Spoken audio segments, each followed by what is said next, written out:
So obviously this is slightly different as my camera's not on and reasons beyond of my control. That is for a purpose. So it's you would literally just be listening to me today. And so obviously it's time to look back at matchday 21 of the Bundesliga.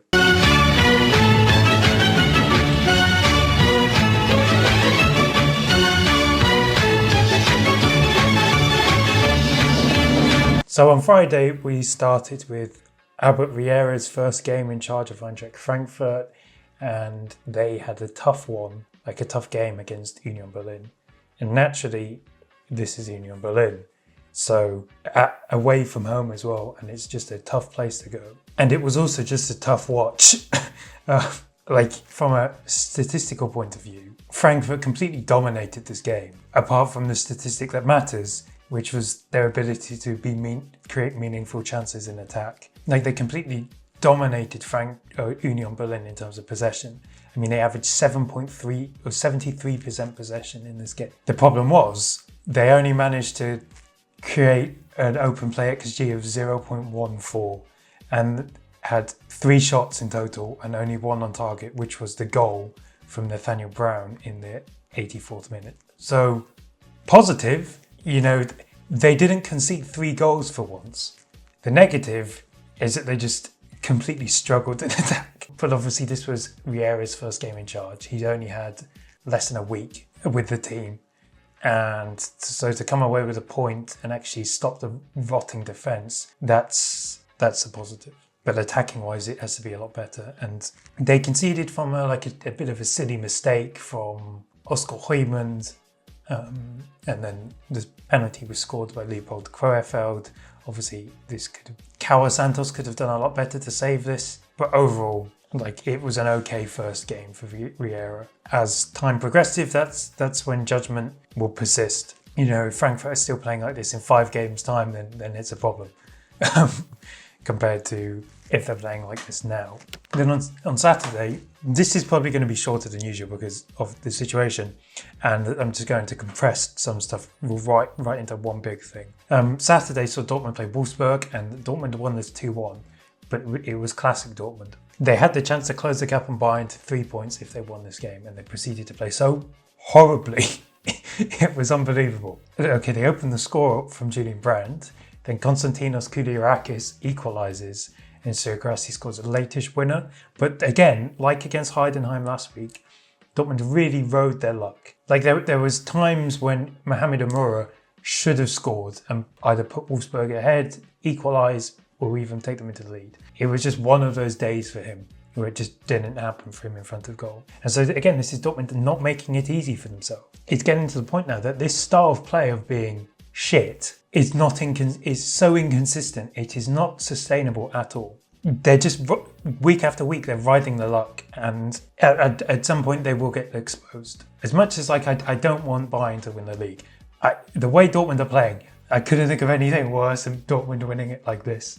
It's such a horrible way to play. Granted, as of right now, it's getting them results, but you can just point to the games in the Hinrunde, St. Pauli, Stuttgart, Hamburg, Freiburg as well, where they've dropped points, important points late on because of this cowardly style of play. I mean, as I said, they closed the gap on Bayern to 3 points, only temporarily. But if you take into account those 6 points, they would have a lead now on Bayern at the top. But they play like this. And last week, Nico Schlotterbeck comes out and says, we want to be champions. And then the bosses at Dortmund come out and say, well, you shouldn't have said that. We don't do that here. Again, though, it's just it shows the mentality. This Kovac style of play suits the cowardly mentality of the people at Dortmund at the moment. The fact that they're just happy to get second and they're not that bothered about anything else. When really, against Heidenheim and Wolfsburg, teams that are struggling, you really have to put your foot on their throat really and be okay, we are champions caliber, and let's show that. I mean, compare how Dortmund play here to what Bayern are doing, or what Bayern did against Hoffenheim, which we'll get to. You need to be ruthless, and Dortmund don't have that any reason at all. And the way they're going, it's not sustainable, and they play Bayern at the end of this month, and they also play the likes of Leipzig or whatever. This run can quite easily fall apart right there.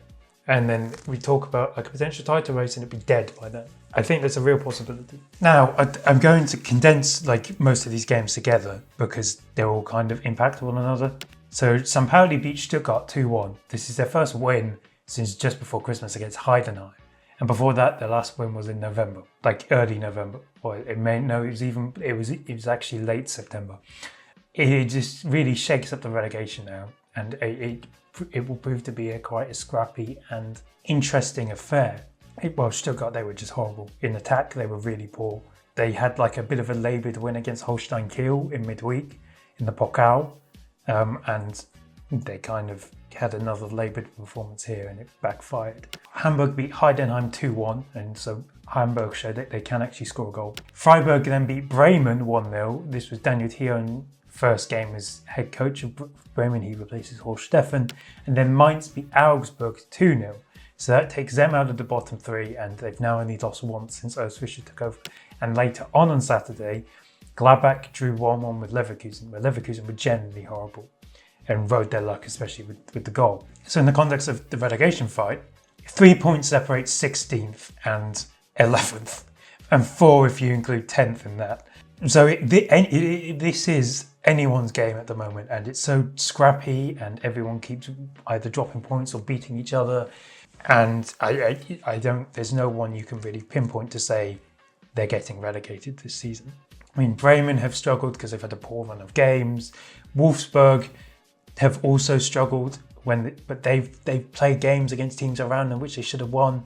Mainz are obviously the biggest beneficiaries since Urs Fischer took over, and I think they're now out of the bottom three for the first time since right at the beginning of the season.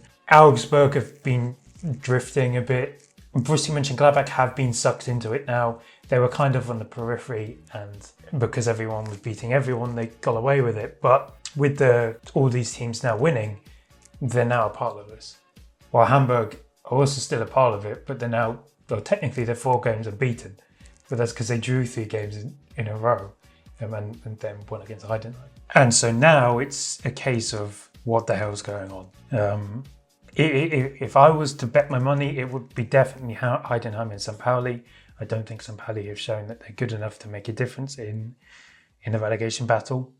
Well, whoever finishes in the relegation playoff, I have no clue. I don't think it'd be Mainz anymore. I think they've shown that they're good enough and they should never have been there in the first place. I have a feeling it could be between Augsburg and potentially Werder Bremen, depending how Daniel Thion gets on at Bremen.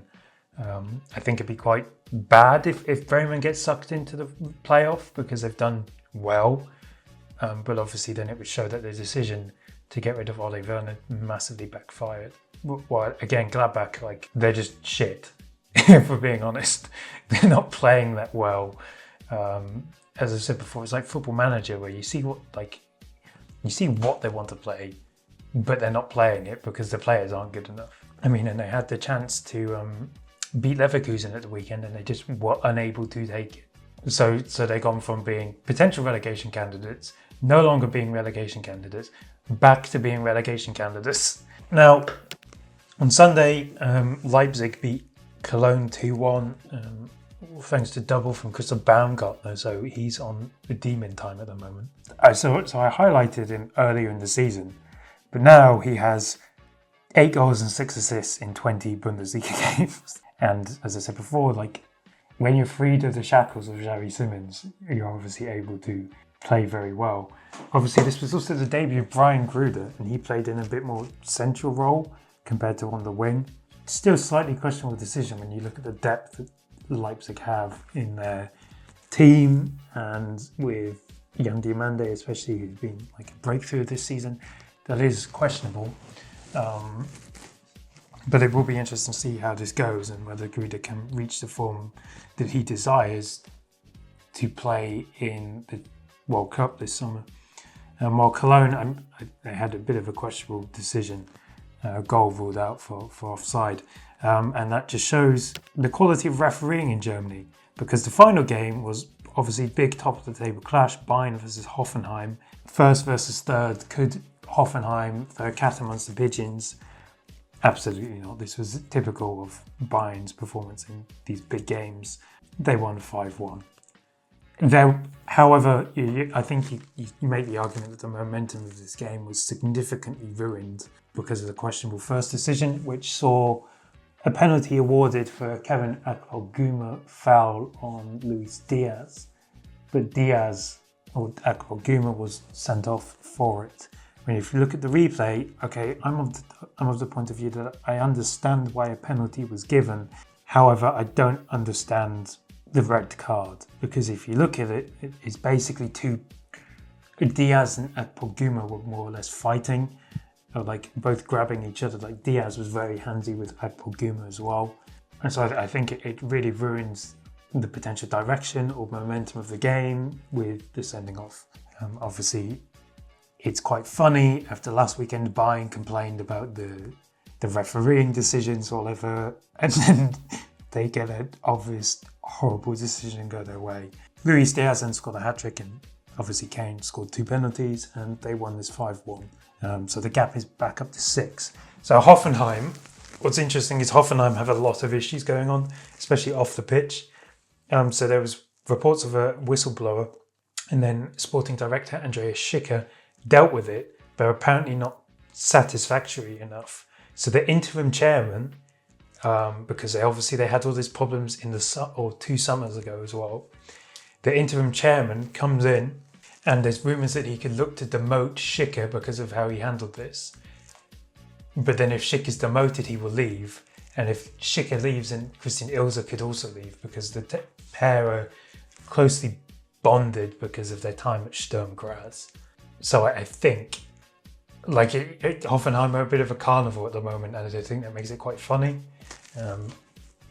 Especially because how they're doing this, how they're performing on the pitch at the moment as well.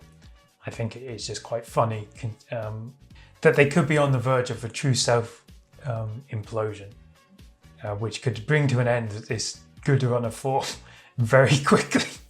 And I will be there for it. So as I said, the table, Bayern atop, 6 points ahead of Dortmund in second. Dortmund now have a 6-point lead over Hoffenheim in third, and Leipzig are 3 points behind Hoffenheim in fourth. Stuttgart are level on points with Leipzig, and Leverkusen are 3 points behind them. And at the bottom, Bremen is 16th on 19, St. Pauli is 17th on 17, and Heidenheim are 18th on 13. So next week, obviously, we now it's the back and forth between Dortmund and Bayern. Dortmund play first again, so they have a chance to close the gap on Bayern again temporarily as they play Mainz. And then on Valentine's Day, what better way to spend it than watching Werder Bremen get absolutely trounced by Bayern Munich? While other games are like Leverkusen versus St. Pauli and Frankfurt versus Borussia Mönchengladbach. Then you also have Stuttgart versus Cologne, and then to round out, Leipzig play Wolfsburg. As I said, this is slightly shorter and slightly different because of circumstances out of my control, but it will be returning to normal next week, and maybe with the Wolfsburg video, I don't know yet.